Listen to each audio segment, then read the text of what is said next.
Sara, Sorensen, Sainz, Sargent, Sara again, Norwich in the top 6. All in all, a good week, I think. How are those nerves heading into the final 9 games of the Championship season? Welcome to this week's edition of the PinkUn.com Norwich City podcast, brought to you in association with Coleman's of Norwich, producers of the very best mustard in the land. I'm your host, Connor Southwell, joined by Seaman, Paddy Davitt and Adam Harvey in the wake of Norwich City's 5-0 victory over Rotherham. I think if we'd have got 11 together, we might have given them a good game, though, to be fair. And we'll delve into all of that in just a moment. But Paddy, I think last week we said 6 points from these 3 games would constitute a good week for Norwich City. That's what they've got. They end it in the top 6 on goal difference. So, yeah, a good week. In the end, yeah, an eventful week as well, given the events at Middlesbrough. I'm sure we'll get into that in due course, as they clearly had an impact today in the form of a certain Borja Sainz. But when the dust settles to go into the new week in the top 6, and as David said after the game, I'd rather be there at the end than 9 games to go. But tongue firmly in cheek there to at this stage of the season, 6 consecutive home league wins at Carrow Road. Whatever they aren't doing on the road, they're very much doing at home, and that is underpinning, as I say, a seam of form and an accumulation of points, which is, as we stand, puts them above the waterline. And clubs like Coventry and Hull now and Preston are having to play catch up. And I think you'd rather be in Norwich's position from here. And the way it's going to open up now over the next 7 days, real opportunity to cement their place in the top 6 going into the international break, and then let the others below them then have 2 weeks to sort of sit and stew about it. And the manner of how they did it against a very diabolically poor Rotherham team, let's be honest, poorest I've seen in the league at Carrow Road this season, that's for sure. But nevertheless, as David said again after the game, these type of fixtures you can just take for granted, but you still have to go out and put the elements in terms of quality, but also mindset and the character to make it as one-sided as we all felt it probably would be. And boy, did they do that today. So, I think on balance, a little bit of a rocky period on Teesside, but on balance, that constitutes a very good week for Norwich. And how are you? I think people picked up you came down with a little bit of a cold. Yeah. I've got my sense of humour back now. Anyway, that's the main thing. I definitely had a sense of humour failure last week, but induced, I hasten to add, by whatever had hit me as the second half elapsed against Cardiff, was it? Yeah. So Sunderland, yeah. So maybe I'm not fully out of the woods then. But I'm fighting fit now. So thanks for any concern. I doubt there was any concern, but if there was, I'm fit for duty and looking forward to the remainder of the season now. So we're just mindful that thing doesn't fall on your head again today, kind of like it did last week. I've moved it behind you this week, so if it falls, then... right, sorry, fair. I hadn't noticed that. Okay, fair enough. That'll mean absolutely nothing for our audio listeners, and you're very welcome. But for anybody watching this half-assed attempt to put a podcast together, then they'll know that last week it didn't quite go to plan for many reasons. No, it was a bit chaotic, and it was a picture of Grant Holt that fell on my head, which is good, and it's a picture of him celebrating. So there's something, and he was actually in the side that lost the last Norwich City side to win 6 times at Carrow Road in a row, and that was in January 2010 back in League One. So that tells you quite how difficult it's been to replicate that, even in a couple of title winning campaigns and a few promotion winning campaigns. It is remarkable what they've done since the start of 2024 at home. Sam, I'll ask you the question. How are you? You've got a hat on, so people won't be able to see, but you've gone a bit Jamie Curitan, which is a 90s reference, but instead of green, you've gone very Coventry blue with your hair. It's because you said Coventry blue. Do you know the number of times this afternoon people have made Ipswich references to me? There was one guy sat in front of us that always sits in front of the press box that called me a scummer as soon as he saw me. I hope in jest, but I've promised I'll change it before the derby, because I don't really want to be set upon by anyone that thinks I'm in areas that I shouldn't be. But yeah, I don't know. Worth trying something different, isn't it? We'll all lose our hair one day, so make the most while you've got it. Yeah, I think if I had blue hat, I'd be wearing a hat as well, mate. So there we go. Adam, how I think I've done the other two. I haven't got anything really to go at you with. So how are you doing? You all well? Yeah, not bad. I mean, particularly after the events that unfolded this afternoon and recovered from Wednesday night, and me and Sam's interesting trip to the away end. Which yes, hang on. Yes, I have got something to go with you with. What's this? Right, you're in the away end. Me and Paddy are working hard in the press box. You guys, as we set out on the accreditation front, all of a sudden, what pops up on our social media feeds, but a picture with, and it's very relevant today, Jordan Hugill. I mean, if anyone's seen Ian Abrahams on TalkSport, referred to as Moose, he's prone to a picture with the players. I mean, what on earth has gone on there? I will say Jordan Hugo wanted a photo with me and Sam more than the other way around. That is what happened. Yeah, I mean, Sam was doing some fan videos pre-match, and a couple of well-known Norwich fans, Killian O'Grady, who of course was fan of the season last year, and Nick, if they're watching, was speaking to Sam, and they said, about Jordan Hugill. Picked up on the fact he was in the away end. We went over to him to see if he wanted to come on camera. Wasn't willing to go on camera, but he said, I'll have a photo of you guys, and we're like, well, we'll take you up on the opportunity and put it out there. And I think a few, seemingly Middlesbrough fans didn't seem too impressed by the fact he was in the away end. I think given his ties to Borough and being a season ticket holder when he was a youth back in the day. So all in all, good experience, and good to see Jordan Hugill, of course, got on the pitch today. So yeah, it was good. It was good. Obviously, me and Sam got to test the cuisine of the away end as well, which was, put it this way, I'll be glad to be back in the press areas for the food that's on offer rather than the away end. So, What did you end up having? Well, we had a burger because the pies were. It was so salty though. It was very well. It wasn't for my taste, to be honest. It was there was a load of pies on offer. It was mince and it didn't sound too great, to be honest. A vegan one and a chicken balti, so you'd have been right up for that, Connor. So went for the burger. It was the most dry thing I think I've ever eaten in my life, and probably summed up the whole evening. Left a bit of a sour taste in the mouth, much like it did for Sainz. You know what you needed on that burger? A bit of Coleman's mustard. That would have sorted you right out. Always on brand. And to be fair to Jordan Hugill, after the week that Rotherham have had, it might have been the highlight of his week getting to watch Norwich at Middlesbrough. I don't know. Have a photo with us. That was the highlight. Yeah. It's the closest he got to anyone in a yellow and green shirt in the last few days. That's for sure. Paddy, let's get back to what happened today. And like you said, it was.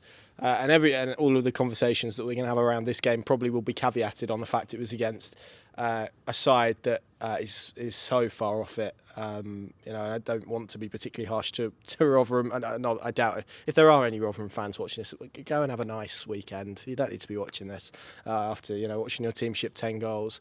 And fair hats off to all of those Rotherham fans who made the trip, by the way, because they haven't won an away game since I think November 2022. It's 16 months.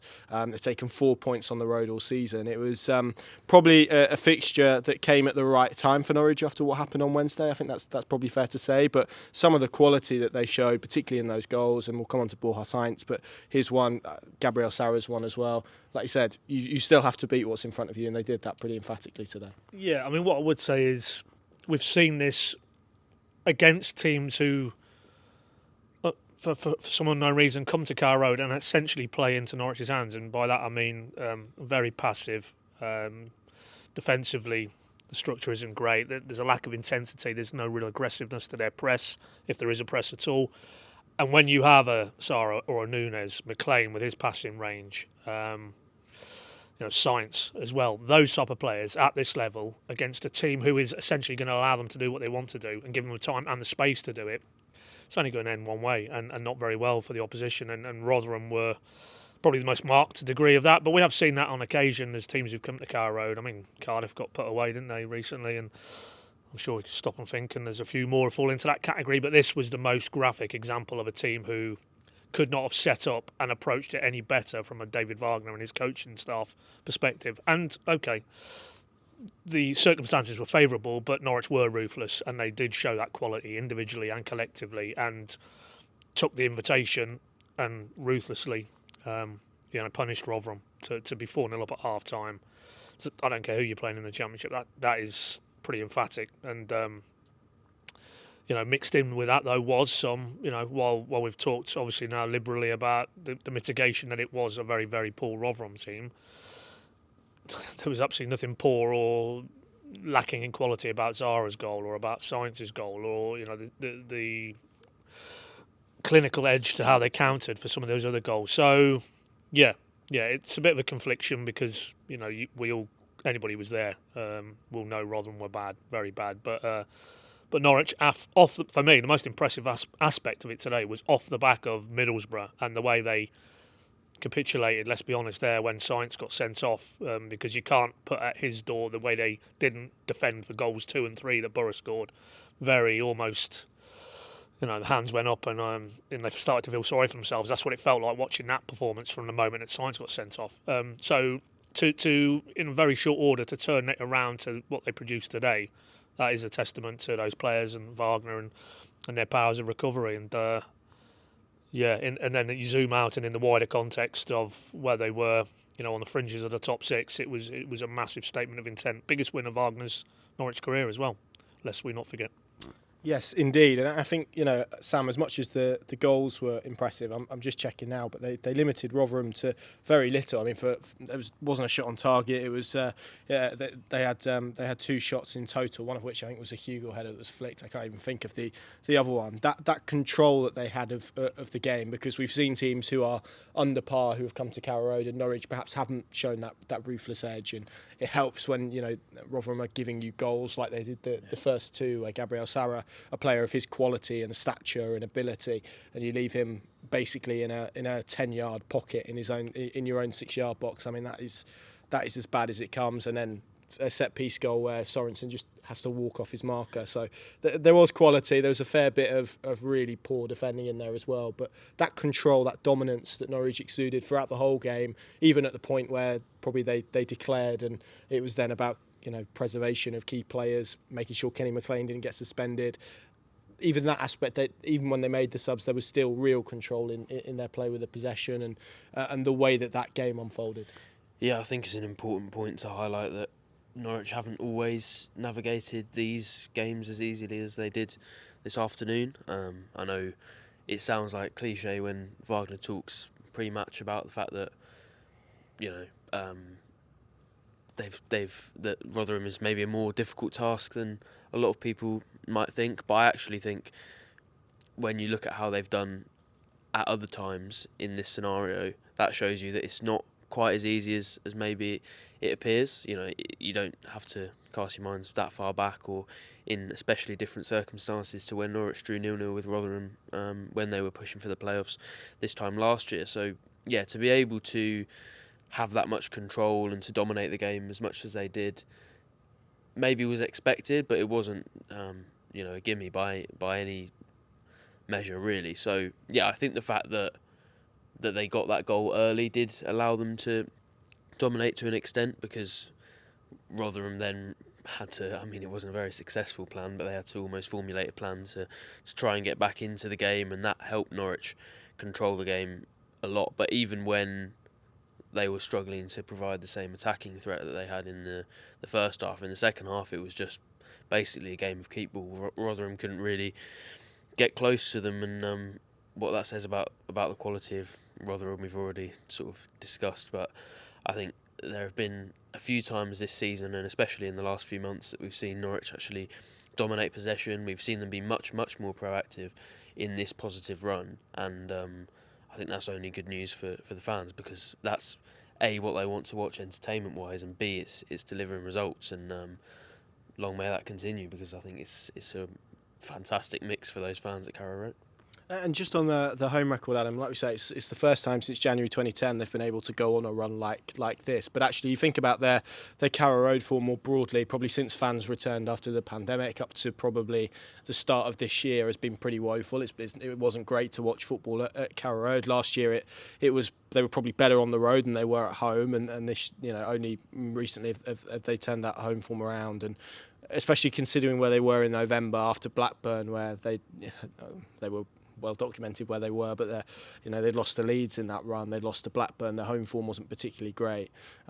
the transformation, but also the transformation, I think, in energy and in feeling around it now. That there feels like a real confidence on the pitch now about when they play at home. And I spoke to Jakob Sorensen after the game, and he basically said that there is a feeling now that I don't want to say of invincibility, but that there is almost a feeling now of real confidence that they can, whoever turns up at Carrow Road, that they can beat. And I don't want to look too far ahead into the future, but if you do begin to turn your mind at some point in the next 9 games to a playoff battle, particularly given that the likelihood, well, the reality is the game that they're going to play first will be at home, if they can get in there. I'm saying can and could a lot. That feels like something that's going to be really important if they can continue to build that over the course of the rest of the season. I mean, I look at the home games, and I mean, barring that Ipswich one, it's quite favourable, isn't it? The home form at Carrow Road, albeit again we know how the Championship can work. Yeah, it kind of has that fortress feeling around it. Last season, you sort of went to Carrow Road almost dreading what you were about to go and watch, and there wasn't really that kind of enjoyment, and you kind of felt that really around the place. It was a pretty, apathetic, dire place to be, and fans didn't really want to be there, and the players weren't enjoying the sort of, the feeling around it, and obviously the performances weren't good either.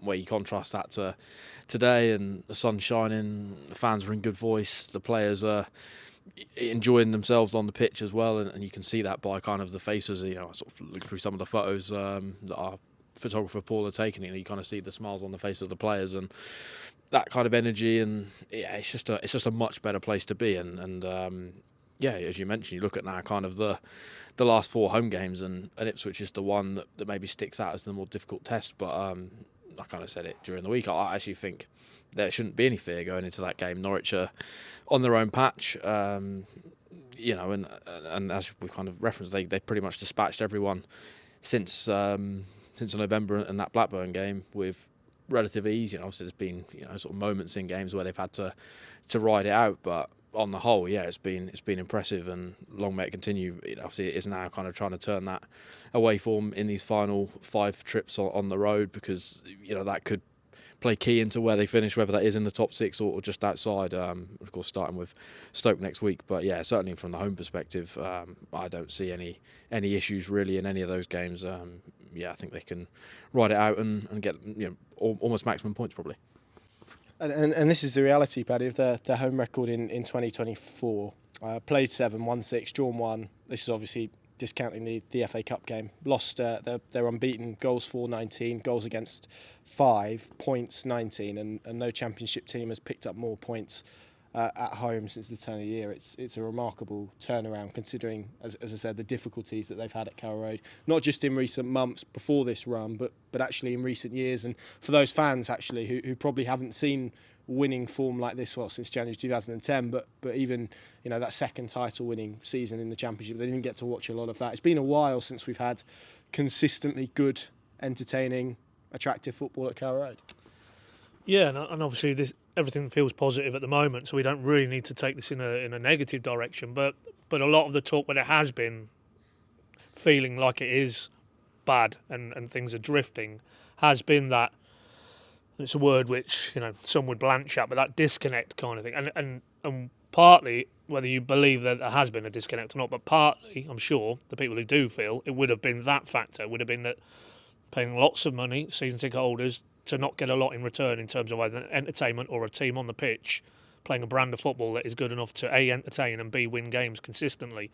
And you can debate wherever you are on either side of that, but that was undeniable, really. If you go past this period now to the start of this season, certainly the end of last season, am I right in saying did they lose 5 on the bounce at Carrow Road? I think didn't score a goal after February, did they? In the back end of Carrow Road. So you had that. You had obviously that season itself coming off the back of another Premier League season of real abject kind of uncompetitiveness. So, and then to take the point you made there, Connor, the season before, which was the second title winning season, the pandemic season, fans primarily not in the stadium. So, and then go one further back, and that was the first Premier League season where again it started well but tailed off alarmingly. So it has been over a consistent amount of seasons for various reasons at Carrow Road quite a grind, and that's why those figures you quote there in terms of this last 7 league games, and the only game they dropped points was actually the Southampton draw, when, as we know, they were clinging on for dear life in terms of the lack of possession or territorial control, and reliant on Josh Sargent to get them a point that day against the Southampton team, who were absolutely flying at that point under Russell Martin. It's remarkable, really, that we're now, after today, looking back at 6 straight league wins and a draw, when the last 2 seasons, maybe even longer than that, have been the opposite. And the only puzzle now is, well, why can they produce that at home, and then we have what we have away from home, which is so far the other end of the spectrum. It needs some sort of PhD thesis, because it's the same players, it's the same head coach. When he's been asked about this home and away divergence, he says the approach isn't any different. He wants them to do the same things away from home that they do at home in the recent games, but for whatever reason, each game is obviously different in its own merits. You get incidences like what happened with Sainz, and these things are uncontrollable events. But overall, the contrast is alarming, really, and pertinent now as we roll on to Stoke away this coming Saturday, the next game. They need to find something, and they need to find it quickly, because it's not going to be enough, I don't think, purely to rely on this, as good as it is, home form and winning results. If they can't go away from home and do the same thing, they're going to have to pick up a win or 2, I think, away from home between now and the end of the season, if they are going to do what we all hope they will and finish in the top 6. I do think, to be fair, I would say in that first half an hour at Middlesbrough before that Sainz red card, I think they were getting towards the sort of performance we want to see from them away from home. I think when you spoke to McLean, he basically said that was what they were trying to achieve as well, and I think they actually did that to a certain extent. Then you take into account the fact that the FA have now ruled that red card was wrongful, and I suppose that, not to linger too much on Middlesbrough, but that probably adds to the sense of frustration, because not only was that a valuable 3 points, but that was also a win that I think would have really given them confidence going into the away games. So in that sense, you probably have to give them credit for starting to turn that around a little bit for the first half an hour of that game, but obviously they haven't managed to get the win out of it. So results-wise, it still looks pretty poor. But for me, at least, if they can replicate that first half an hour at Middlesbrough at Stoke, then they're probably on the way to a winner there. Yeah, and I think in many ways, because of the circumstances at Middlesbrough, I think you almost have to I know it's part of that away picture, but I think you do have to accept there's a lot of mitigation around that, albeit, as you rightly said earlier, Paddy, it wasn't 10 men that made Ben Gibson go charging out of position and left Latte Laugh there, and it wasn't 10 men that meant Jack Stacey was backpedaling majorly for a cross. So that is, I guess, part of it, but some of the defending on that was woeful, and we will come back to the red card and have a bit of a chat in a little bit more detail about that, if you can spare any more chatter about it. But Sam, it was my last name begins with S. Yours does as well. We're in fashion. That's a good day to have a last name beginning with S today. It's a great start. I think, especially given the potential there was for more goals from that era as well. Jack Stacey didn't manage to get on the. He's let himself down, hasn't he? Really? Yeah, that's pretty. Got an assist though. Only the 2 assists on the afternoon. So yeah, you have to. But I have to say, I've done well there to get that much analysis out of that. But it's a good start, and it was interesting to think about. Excellent for us. I mean, hypothetically, if Sidney Van Hooijdonk or Sam McCallum would have scored, would we have counted that? I don't think we could have done, could we? So there we go.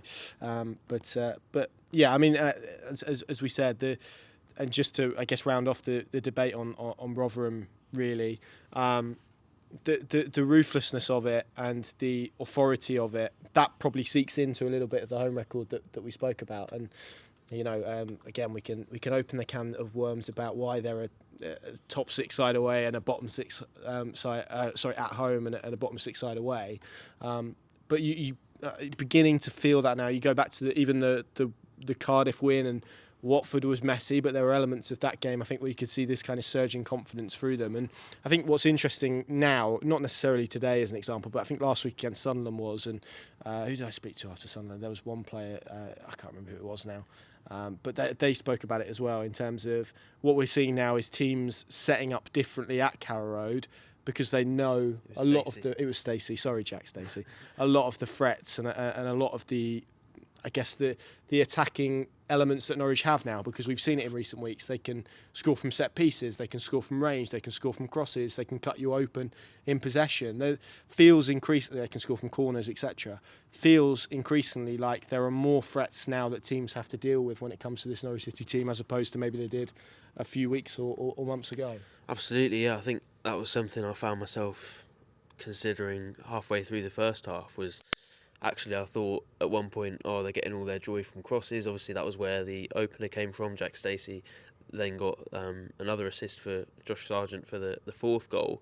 But then actually, when you think about it, they also had plenty of danger coming from sort of the likes of Gabriel Sara, Marcelino Nunez through the middle. They had Sainz obviously running straight through the middle of the pitch and scoring that fantastic goal. So yeah, as you say, really a lot of options for them to create from. And you compare that to where we were 3-4 months ago. I remember us sitting talking about the Millwall game and saying they literally had one plan, which was to hit diagonals to the fullbacks, and when that didn't work, they didn't really have any sort of solution. And now you look at it and, yeah, as you said, crosses, set pieces, individual goals, passing moves that slice through teams through the middle of the pitch. They've got most of the avenues that any team scores goals from, really, and I think that's testament both to David Wagner and the way that he's opened up the possibilities in how they attack, but also to the excellent quality they have in that squad and the diversity of quality they have in that squad, because they've got excellent crossers. You look at that team today, they had McCallum and Stacey in the fullback positions, and both of those are very good crossers of the ball.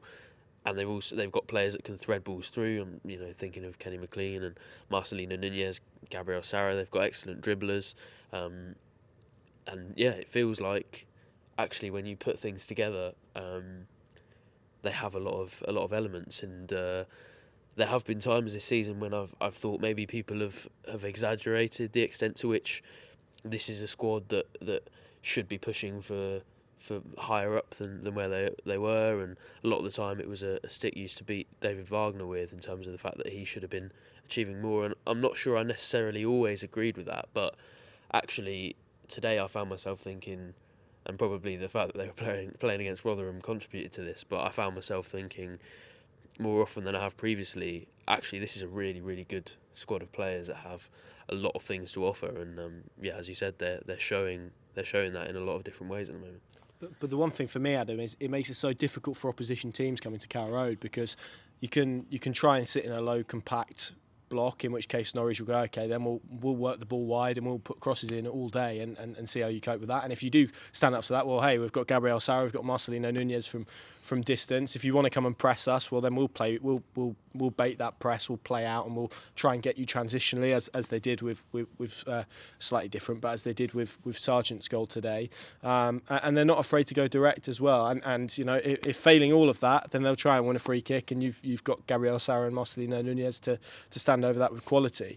There's now probably more, as Sam said, lots more avenues for them to hurt teams and methods to scoring goals maybe than there were a few weeks ago. And obviously that's helped by having a player like Josh Sargent. But as I said, there's other attributes that have maybe contributed to that, and I guess their attacking play becoming more balanced in that way.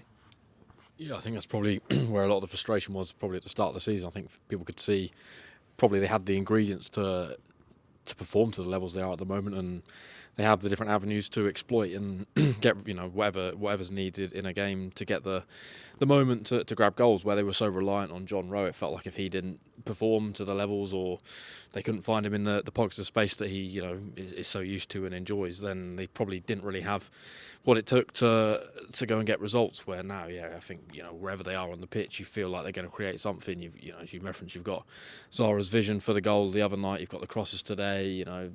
The long range ability of Sainz from distance, as we've seen in recent games. The goal against Coventry, the goal today.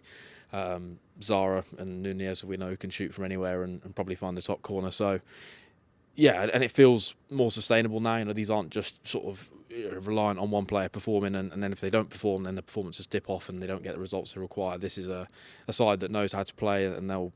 David Wagner and his coaching staff deserve a lot of credit for finding these different routes to find effectively the recipe you need to win games. So yeah, long may that continue. It's obviously now just trying to find the formula away from home that will get them the points they require, because you know, irrespective of their ability to win games at home through these different means, they haven't really quite struck the balance yet away from home, which, you know, could be a potentially killer blow to them come the end of the season if they don't sort of hit what they need to away from home. Yeah, it's and this is the final point, I guess, to close this part. But it's a side now that looks a lot more comfortable in its own skin. And I go back and think about, I think it was some quotes from Mario Vrancic at the time, and he was speaking about when he played in the David Wagner side, and the first half of the season was quite ropey, and then after Christmas they were significantly better. And there have been points, you know, that we've sat here on this podcast and say they don't look particularly well coached. Well, in the last 5 or 6 weeks, I think you're beginning to see a much improved side in terms of how they impose themselves and their style on games, I would say. And I think that's partly because of some of the confidence that they've gained at Carrow Road, and confidence helps you do that. But even structurally, I mean, a lot of their counter pressing is better.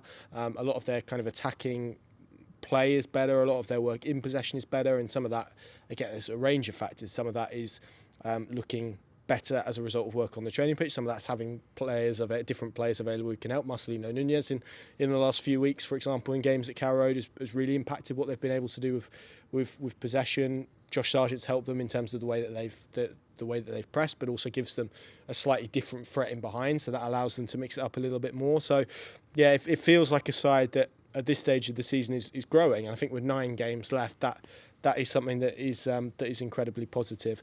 Part 2, we'll discuss Bring the Heat, Borja Sainz. The two things aren't related. There's a comma there. Borough, and of course we'll look ahead to next week's trip against Stoke as well. See you in a sec. You're listening to this week's edition of the PinkUn.com Norwich City podcast. It's brought to you by Coleman's of Norwich, and of course the show is being recorded after Norwich City's 5-star performance against Rotherham United at Carrow Road to take them into the top 6. We're going to do Bring the Heat in just a moment. I am going to ban the gents from saying Borja Sainz because we're going to speak about him in a second, so that's just to put them on record more than anything else. Paddy, it's been quite the week for young Borja, hasn't it? A red card, a stunning strike. It'd be good in Hollywood writing some film scripts, wouldn't he? Yeah, well, that was how I put it to David Wagner after the game, and just sort of gave it a laugh. But yeah, no, it kind of fit in the pattern of that man's Norwich career to date, really. I mean, he was in the programme today, the match day interview, and reflecting on Middlesbrough and the events there, but you know, it's 2 days into his Norwich career, he does that bad ankle injury, and that ruled him out effectively as a frontline option for probably 3 or 4 months. And you know, for a young man coming to this country for the first time, desperate to impress, and called that an awful period in his career that he's, you know, almost took lessons from and had to mature a little bit, and it's kind of almost set the pattern for me. You know, it's been very highs and lows, peaks and troughs, turbulent, as it has been for the football team as well. You know, well, and again, in the last 3 or 4 days, we've seen both sides of that again. We've had the red card episode at Middlesbrough, and I'm sure we'll get into the weeds of that again, following on from obviously that red card, which was indisputable in comparison to what happened at Middlesbrough. But you know, that was all his petulance at West Brom on Boxing Day, and that waving imaginary cards at referees.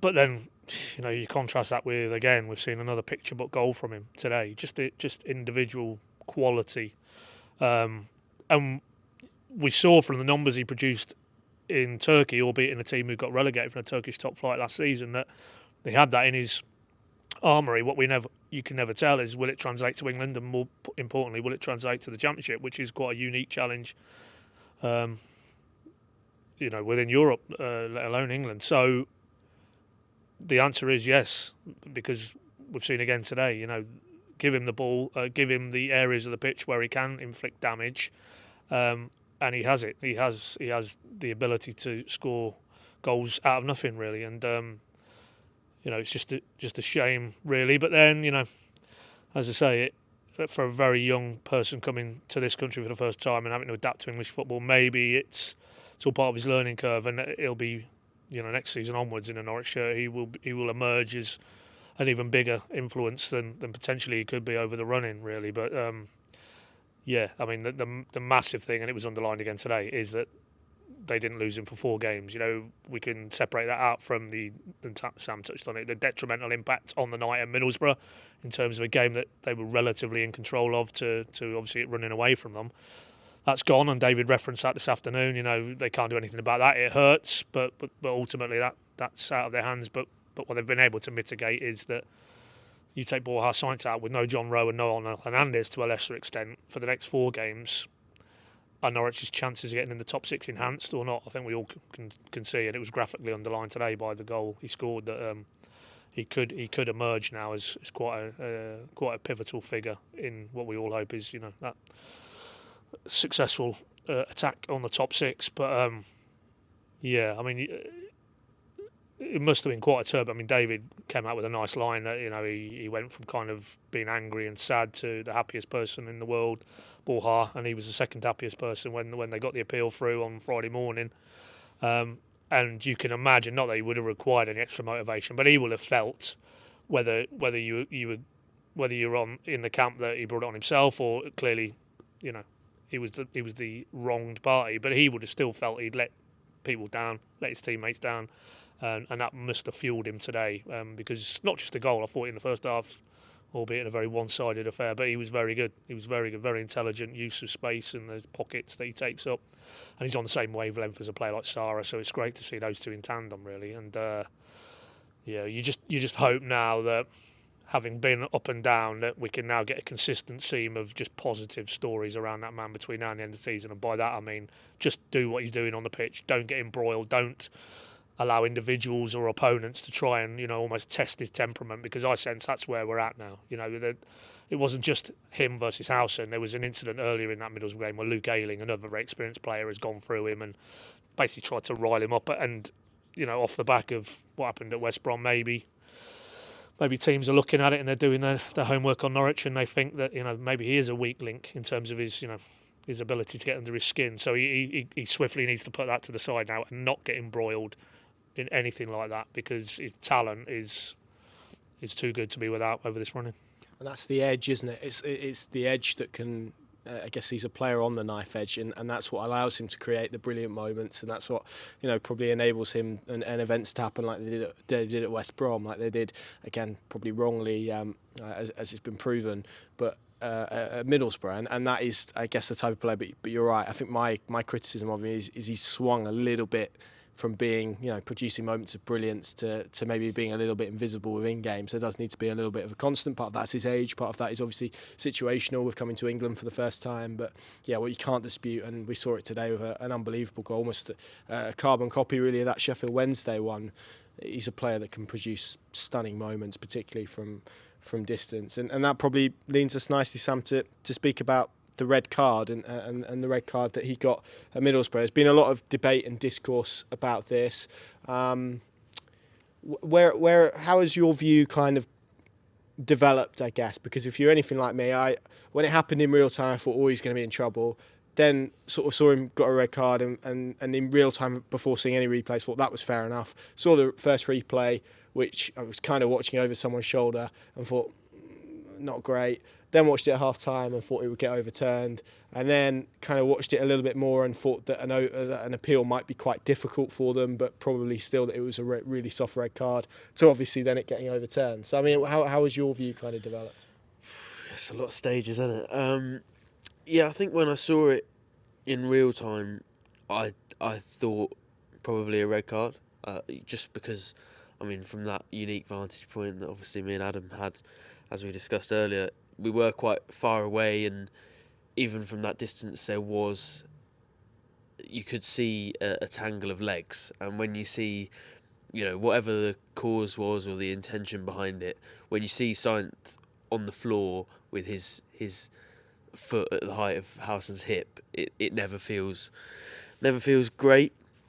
And then when I watched back the replays, it felt like, yes, it was a soft red card, because, you know, Howson's reaction is obviously over the top. There's definitely no way he was injured or hurt by that in any sense. But I was and still am surprised that it was overturned, to be honest. I'm not saying it was the right decision.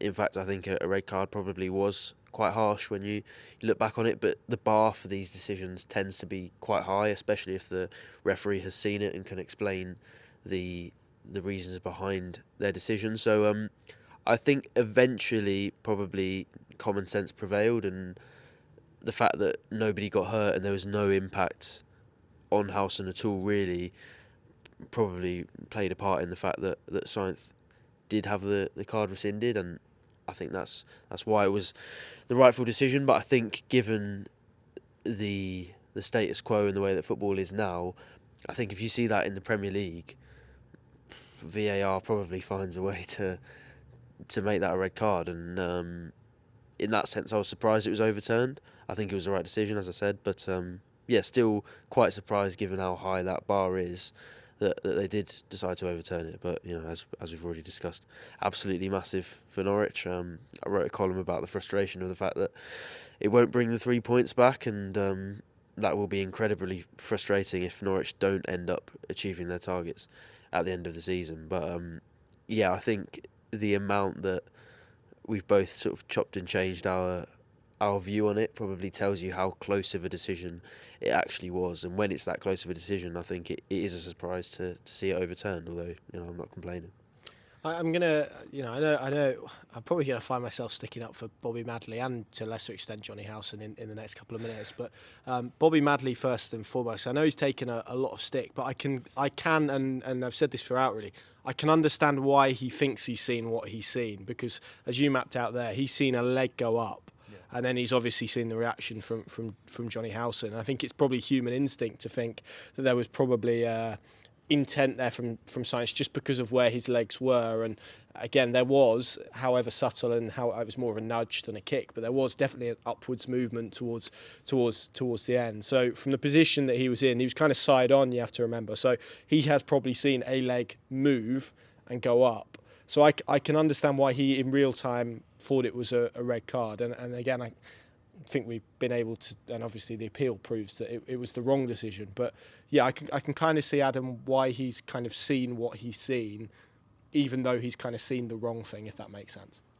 Yeah, it sounds like we obviously didn't really have a great vantage point to see it, but even in our real time, it looked like a red card because you could see his legs moved not in a natural way, so that probably at the time indicated it was going to be a red card, and of course the replays are show there's not really much intent there, if any, and it's obviously just kind of brushed Howson's shorts, and he's made a massive meal out of it and effectively bought the referee a decision, and the referee's made that decision. So I can understand why Bobby Madley's made that decision, and I think probably anyone in that situation, irrespective of whether they're a qualified referee or not, probably sees that movement and automatically thinks it's a red card. Of course, for Norwich's sake, thankfully the justice has been done, and he's obviously available now for these. Well, obviously the 3 games moving forwards after today, but also today, he's got them the goal when they needed it as well again today to really kind of put Rotherham to bed. So yeah, it's a huge boost, and of course it brings up the VAR debate. I still think in that scenario, even in the Premier League,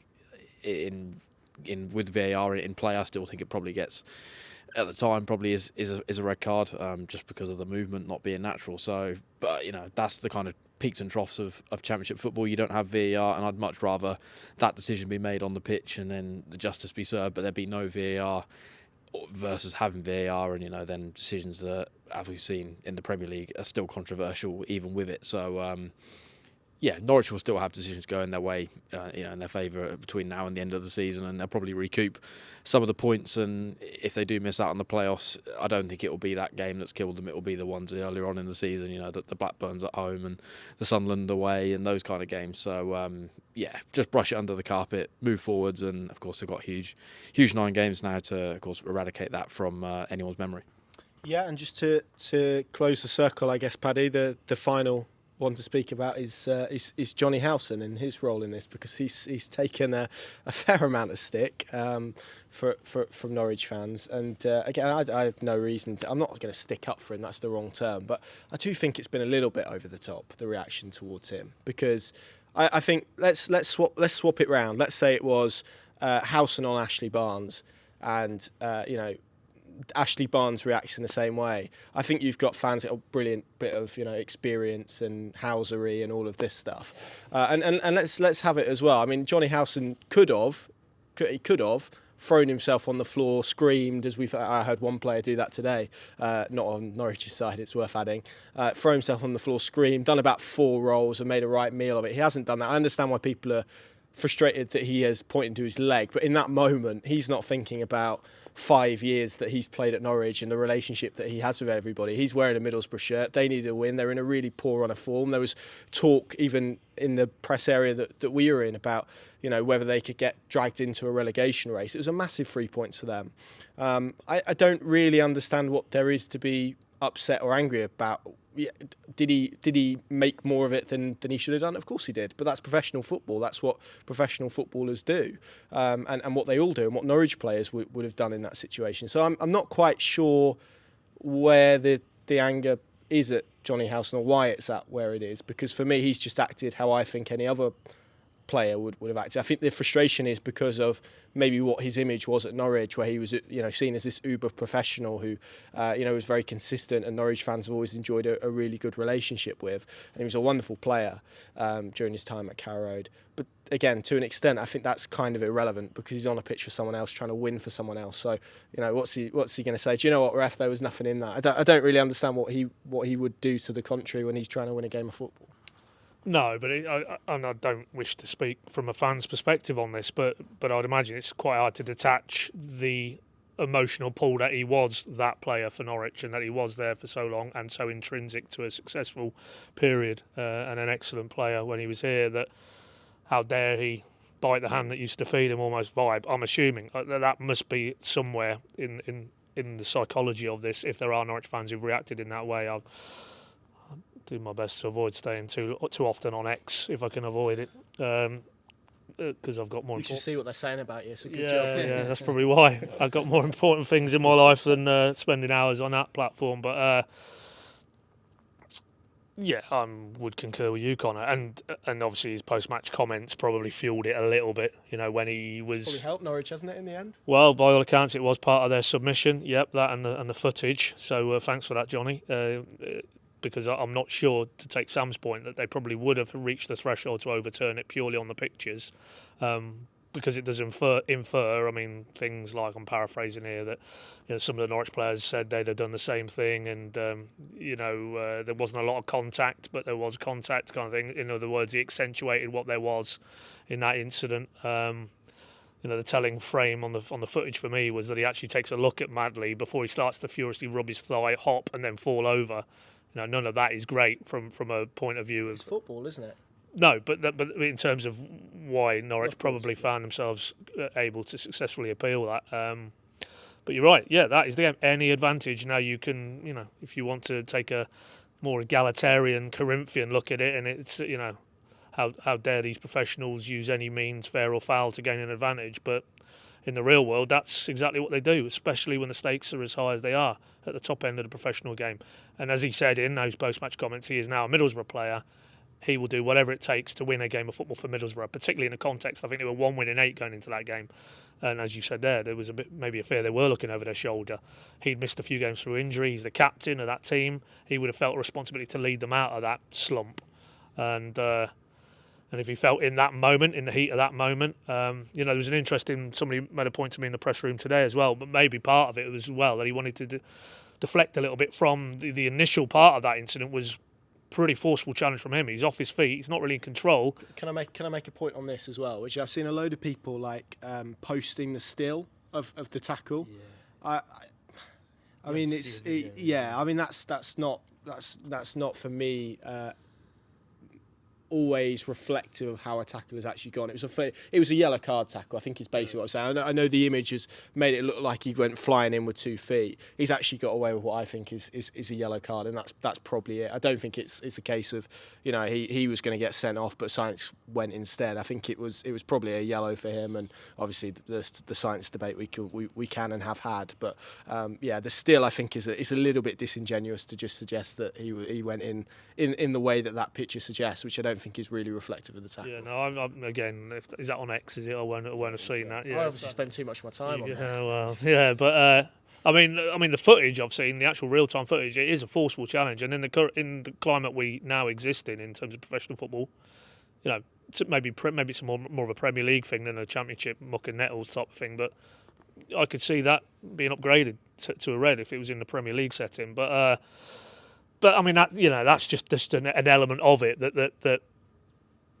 the reality is Johnny Howson is now a Middlesbrough player, will do what it takes to gain an advantage, and forgetting what happened thereafter in terms of how it tilted back in Norwich's favour with the appeal, you could argue, that turned the game they were losing. They were going to go one win in 9.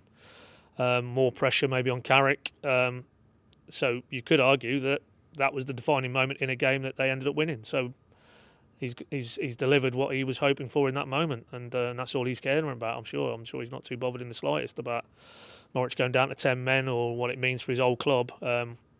And yeah, as you rightly say, if the boot's on the other foot, there may be some Norwich fans who wouldn't want to win in those circumstances, but I venture there'll be quite a few who wouldn't be at all perturbed to have taken 3 points if it had been a role reversal. I mean, that was the basis that Ashley Barnes was signed upon, isn't it? I mean, really, to produce moments like that. So, like you say, he's won them the game, and I think they beat QPR as well today. So, again, it's one event that's probably turned them around. He's played more games for Middlesbrough than he did for Norwich, been there a longer period of time. So, I just think that's been a little bit blown out of proportion. He's a professional player trying to win a football game. So, as you know, he scored for Norwich against Leeds. He didn't. A Leeds fan's going to say, "How dare he?" I think it's a little bit silly. But yeah, of course, I understand the thrust of it, which is he shouldn't have acted in that way. No, of course he shouldn't. But that's unfortunately, whether you like it, whether you don't, that is professional football now, isn't it? And people do try and get people sent off, and they do try and change games because, as we've mapped out, there was no way that Middlesbrough were going to win that 11v11. So they had to try and go down that route, and he did, and his team won the game. So there we go. Bring the heat anyway. So we can't have Borja Sainz and the red card. I'm gonna kick us off, and I'm just gonna say Cardiff City. Cardiff City. Samuel. Give me a second. 95 and 100, I think it was. Great work from them. That late? I wasn't sure it was that late. Fair play. I'm going to say the air conditioning in the Norwich City press lounge. It's probably more Paddy's story than mine, but That was literal. I have literal heat. I thought, why not go for some literal heat for once, But I've been in that situation before. I've said this. I'm not sure it's interesting enough, really, but there is an incredibly hot air conditioning unit in the Norwich City press lounge that I've sat under before thinking, this will be nice and toasty, and then by the end I've lost 3 pounds in sweat. So I think Paddy struggled with that a little bit today. That's I'll try and think outside the box. I'll admit it hasn't gone as well as I'd hoped, but you got to try things in life, haven't you? Yeah. That was poor. That was poor. Paddy. I'm going to defy you, Connor. I am going to go back to the Borja Sainz red card incident, but I'm going to talk about the characters in the Norwich chain of command who basically put that appeal together, because by all accounts they were videographers burning the midnight oil. They had pitch side cameras there that night, and I think they basically worked through the night, Wednesday night, Thursday morning, to lodge first thing that appeal. But for those selfless individuals at Norwich City who won't get any credit, so that's why I'm giving them some credit now. I'm not going to name check them personally, but there was a lot of people behind the scenes. As David said immediately after the game, that he would leave it with the people who matter in terms of where these things come. And, Marquinhos last season, Sainz this season, they know what they're doing when it comes to it. Yeah, there we go. Two appeals, 2 successes. Adam, I'm looking at you to save the segment, really. Try and pull something out of that. That was a good one. Yeah, I think there's a few obvious contenders, Gabriel Sara and Marcelino Nunez. But for me, I think I've picked fullbacks far too often recently, but I can't not. I mean, Jack Stacey again today was faultless, 2 assists. I think that's now about 6 or 7 assists for the season, which is not bad numbers for a fullback, particularly given he had that dip in form sort of around the Christmas period. David Wagner acted, gave him a week off, and he's obviously come back and looked like the player that maybe we had at the start of the campaign. And even Sam McCallum as well today, I thought another really solid performance, and I've been consistently quite impressed with him for, ever since the turn of the year, really, sort of going back to probably the FA Cup games. And I actually feel like he's offered Norwich more than Dimi Yanulis in recent times. So I'm quite glad. Obviously, it's more situational today with Yanulis missing out due to injury, but I think he merited his place in the squad again today, and his link-up play with Sainz was really pretty good at different points, and sort of some of the crosses he put into the area into dangerous positions was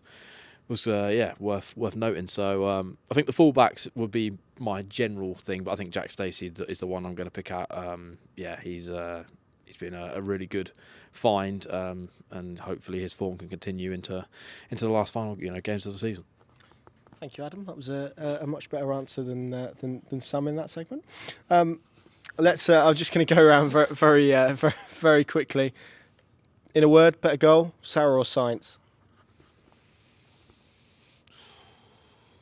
Sara.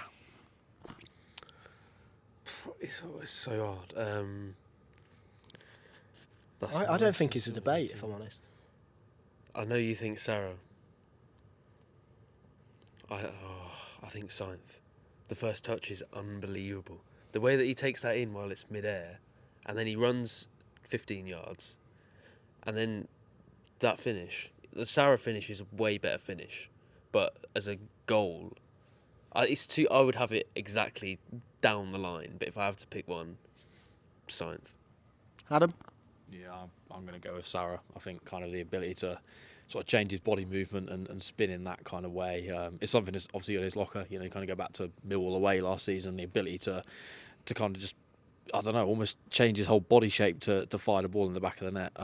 It was quite the finish. Certainly when it sort of left his boot, you thought, that's not actually going to go in, is it? And it did. So, special player, special goal. He's a real talent. Goal this season? I'm trying to think of others. For me, in terms of technique, nothing is springing to mind that is as good. But I feel like I've got a really glaring one that maybe I'm missing. We had earlier in the season. It was like, it was Sainz versus Liverpool or Sainz versus. Sarah's. I think Sarah's better. I think that I might agree with that. No, I think Sarah's better, just in terms of the technique, the fact that the ball's come to, he's off balance. The technique to cut across the ball and put it in the top corner. I think for me, it's probably edges it. Is unbelievable, but I just think like that row goal and this Sainz one to a lesser extent it's like loads of different things and different skills put together. I'm just likely judging to be it like. I think the Sara one is. I think the Sara one is like. Do not underestimate how hard that is to do on the volley, to guide that into the other corner from where it's come from. With, it's basically a rising effort. He's cut across the ball. The technique on that is unbelievably good. I think you'd be really hard pressed to find a better Norwich goal than that this season. Pad? Yeah, no, I'd have to stop and think. There's been. I mean, I did some of those rockets. Not that I didn't enjoy the one against Coventry, obviously from Sainz, but some of his pureness of strike is a joy to behold. But that today, I'll have to watch it back. But it felt like he's almost. It's like the rotation, the backspin he's put on it. The connection is. That's proper top corner as well. It's not one of these where it's like it's just rising. It's like it's like a plane going off a what do you call them things? Runway. Yeah, no, I was thinking more in no, I mean at sea, those aircraft launches, what do they call them? Yeah, like in the Navy, those planes that get launched off ships. Yeah, those ones, yeah. But like they have a ramp, don't they? And like the direction is like that. I mean, it was just like, and then it goes, as you say, right into the top corner. It's and you had Arrow right there. You could have just gone with Arrow. Yeah, well, yeah, but the thing I was thinking of was Chesterton's got these great frames from that goal, from his position, and you've got like Sam McCallum. He's got his hands on his head in the foreground. So what am I seeing? And Ashley Barnes is the one. He's right next to him. He's the next player, and he's just looking at the lower Barkley, going, "It's Gabby Zara. What do you expect?" It's just even his teammates when that goal hit the back of the net were just like mind blown. You mentioned Ashley Barnes. Got lost a little bit in the Middlesbrough debate, but his goal is probably the funniest goal I've ever seen scored. It's proper like you'd see that at Eaton Park on a Sunday, wouldn't you? It's brilliant. They do all count. Yeah, thank goodness for that. Sam, finally then a trip to aircraft carrier. Aircraft carrier. To me, that Connor, yeah. Right. Okay. That will mean something to some people. Yeah. It was worth waiting. Yeah, it was. Stoke away, Sam. They struggled a little bit. I think if I'm right in saying, it's back-to-back wins for Stoke. So they've picked up a little bit under Stephen Schumacher. They're obviously embroiled in this mega relegation scrap at the moment in the Championship, which is seemingly involves about half the division at the moment. It's not going to be a Tuesday night, but Stoke, always a very difficult place to go by Championship standards. Yeah, sort of, but it's one of those games where you'd like to see Norwich go and take the same initiative that they did at Middlesbrough. Hopefully they'll go there, now that obviously McLean's recognised that they're trying to replicate that home dominance away from home. Hopefully they'll be going to Stoke not fretting the intangible problems that you face when you go away from home, and they'll try and dominate the game, and they'll try and get a hold and a grip of it and dominate possession as they did for that first half an hour against Middlesbrough, because technically and tactically there's not much evidence that Stoke should really be competing with Norwich based on how both teams have done this season. So I think the momentum they're building and probably the increased support that will mean from their fans next Saturday mean that it will be a slightly more difficult test than it would have been a couple of weeks ago, but I think we have to look at it in the same way that we did Middlesbrough. Hopefully Norwich can go there and be as progressive and attacking as they were, and approach it in the same way that they would a game at Carrow Road, because I've got no doubts, based on their performance when they've tried to do that they will be able to do that against Stoke. And it's, for me, now about mentality and tactics, because I think if they get those right, then that should be another 3 points. Yeah, and a fantastic opportunity as well, because Hull and Coventry aren't playing. They were due to play each other next weekend. But cover on a cup run, Pad. You're not off to Molineux next week, are you? You've already cracked this today, Connor. I don't know what you're expecting. I'm going to say different. No, the cup run will end at Molineux, but if hypothetically, further than Norwich, that's all I'll say. Hypothetically, if they get to the semi-final, are you going to be going to Wembley? No, I'll wait for the playoff final again, mate. So you're backing them over Norwich to get in? Oh no, I'm not backing them over Norwich. No, West Brom will fall away, and they'll both be in there, and then they'll knock out Leeds and Ipswich. Not Leeds, Southampton and Ipswich, and maybe I don't want that scenario actually. Covey, Norwich at Wembley, that wouldn't be. At least you win either way, though. You could get a half and half scarf. Yeah, could do. Yeah. I suppose that's the way to look at it. What a lovely day out that would be. Norwich at Wembley, we'll take that, won't we? Yes, we will. I'm still. Every time I close my eyes at night, I just see Ipswich in third, Connor, Norwich in sixth. You'll be doing TikTok. Did we agree that Connor does a TikTok dance if they win at Wembley? That won't happen. So we did agree. Just get that on there again on record. I'll do it with Ronald Hernandez. How about that? I can pop off on his. That works. That probably is our lot for this week. Thank you very much for watching, listening to the PinkUn.com Norwich City podcast. We'll of course come to you after next week's game against Stoke, and then I think we're going to do an international break podcast. Potentially a different location, mapping out various situations and permutations around the top six hunt. That will be with Norwich will have 8 games left, others will have 9, but with 8 to 9 games left or so. 5 stars back in the top 6 some Saturday. Thank you for joining us. See you soon.